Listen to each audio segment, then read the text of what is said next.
Hello everyone student, आज के इस वीडियो में मैं आपको बताऊंगी कि जो झारखंड पीजीटी का एग्ज़ाम आने वाला है, काफ़ी करीब आ गया है।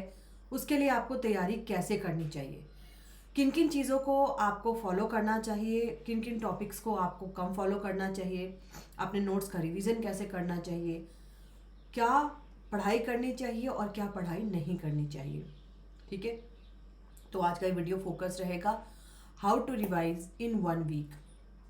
सबसे पहले स्टूडेंट की आप लोगों ने अभी तक जितनी पढ़ाई कर ली है, जो भी नोट्स बना लिया है, उसको वहीं तक रहने दीजिए। जो नोट्स बन गए हैं उन नोट्स का ही रिवीजन स्टार्ट कर दीजिए। पहली बात, अब अगर आप नोट्स बनाने की गति को लगातार करते रहेंगे तो नोट्स ही बनाते रह जाएंगे। तो अब नोट्स बनाने को आपको स्टॉप कर देना चाहिए। और जो पहली बात मैं बता रही हूँ, आपने अब तक जितना नोट्स बना लिया है, सबसे पहले तो स्टेप वाइज रिवीजन शुरू करेंगे। दूसरी बात, जब आप रिवीजन कर रहे होते हैं तो हर दिन हर टॉपिक का रिवीजन करना है। ऐसा नहीं करना है कि आज मैंने माइक्रो उठाया तो मैं 2 दिन माइक्रो ही पढ़ रहा हूँ, आज मैंने मैक्रो किया तो 2 दिन मैं मैक्रो ही पढ़ रहा हूँ। ऐसा नहीं करना है। दिन में अपने अनुसार कुछ घंटों को बांट लीजिए। मॉर्निंग में अगर मैंने सांख्यिकी का चैप्टर देखा, आफ्टरनून में मैंने माइक्रो बनाया, शाम में मैंने डेवलपमेंट और इंडियन इकोनॉमी बनाया। पूरे दिन में आपके जितने टॉपिक्स हैं, एक दिन में कम से कम 4 टॉपिक को आपको रिवाइज कर लेना है। ठीक है, एक दिन में 4 टॉपिक को रिवाइज कर लेना है। अब क्वेश्चन ये होता है कि किस टॉपिक को किस टाइम में रिवाइज करना चाहिए। ये भी प्रॉब्लम होती है कई स्टूडेंट में। तो आप अपने अकॉर्डिंग इसको देखिए कि आपको कौन सा टॉपिक कब पढ़ना सूटेबल लगता है। जैसे किसी किसी स्टूडेंट को मॉर्निंग में मैथ बनाना अच्छा लगता है, क्योंकि मॉर्निंग में हमारा माइंड काफ़ी फ्रेश होता है।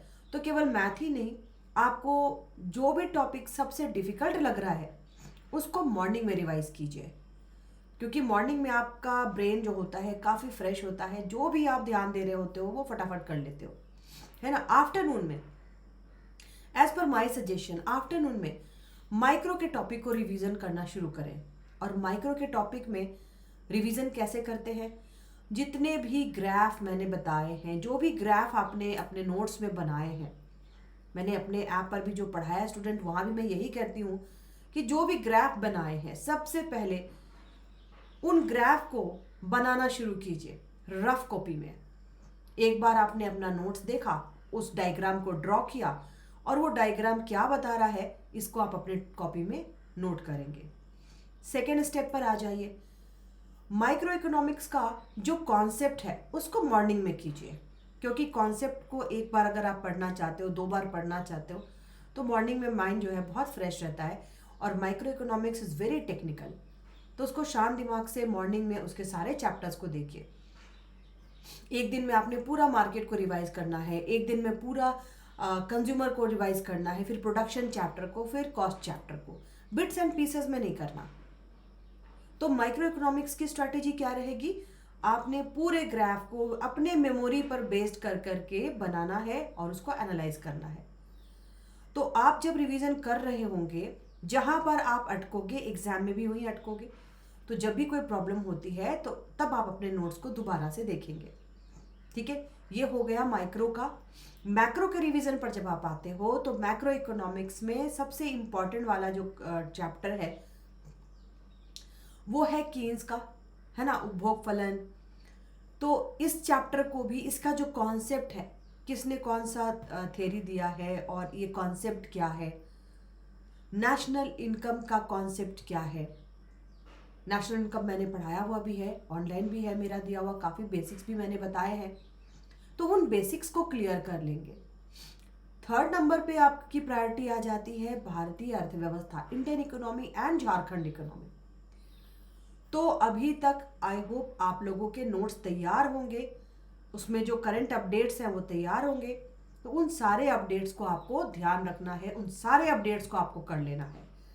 आर्थिक सर्वेक्षण के जितने आंकड़े हैं 2022-23 के, उन सारे अपडेट्स को आप लिख लिख के याद करना शुरू कर दीजिए। एक भी डाटा ऐसा नहीं होना चाहिए जो आपको याद ना हो। ठीक है। तो जो भी डाटा आपके पास है उस डाटा को आपको क्या करना है, रिवाइज करना है।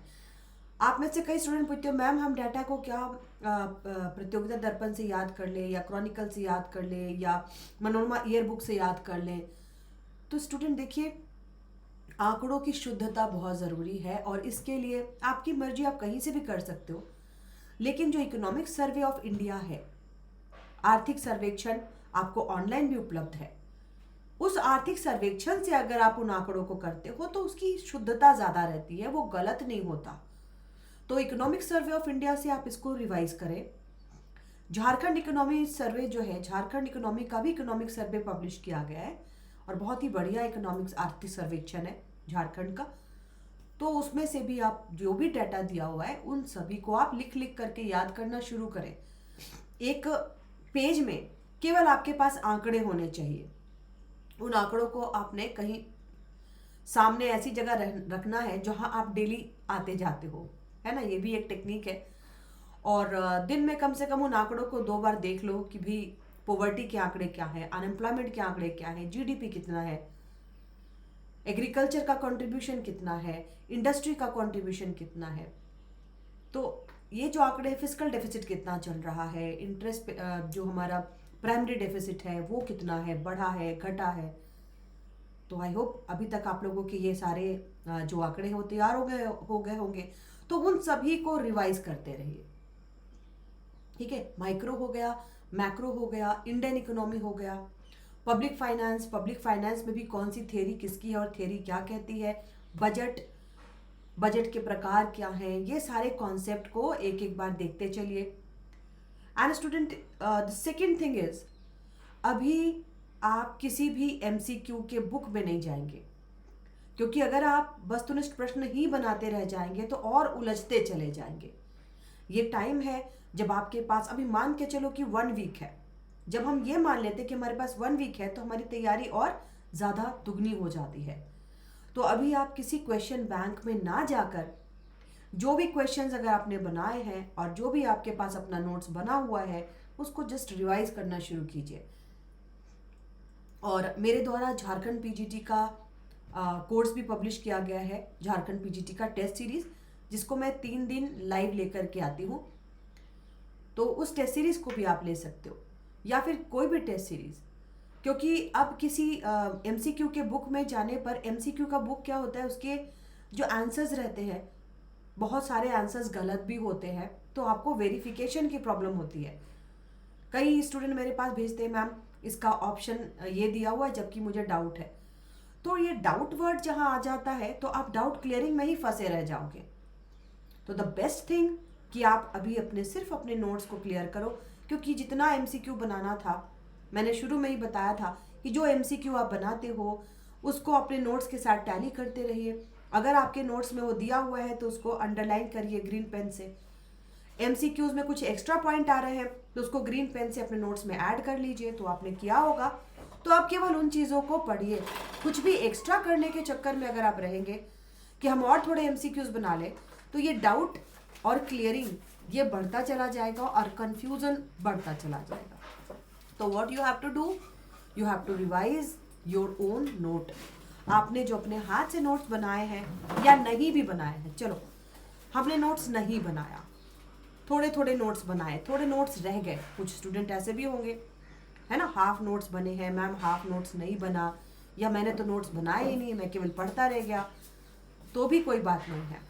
अगर आप केवल पढ़ते भी रह गए हो, जिस सोर्स से आप पढ़ रहे थे उसी सोर्स पर आप दोबारा जाएंगे जहाँ से भी पढ़ रहे थे, है ना, उसी से रिवीजन करेंगे।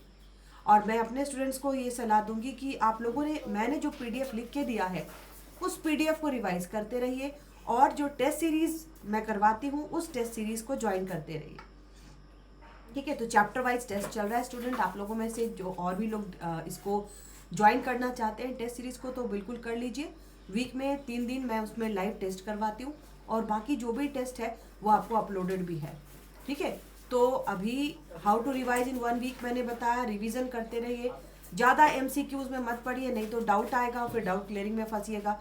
तो अब डाउट क्लियरिंग करने का टाइम नहीं है, अब केवल रिवीजन का टाइम है, किसी एमसीक्यू के बुक में नहीं जाना है। और तीसरी जो सबसे इम्पॉर्टेंट बात है, सेल्फ कॉन्फिडेंस। कॉन्फिडेंस ख़त्म नहीं होना है। एग्ज़ाम नज़दीक आता है तो आप लोगों में पैनिक होने लगता है, मैम अब तो एग्ज़ाम आ गया, कैसे पढ़ना है, क्या करना है। तो इस पैनिक में नहीं आइएगा। अगर पैनिक कीजिएगा तो एग्ज़ाम का प्रेशर बढ़ेगा।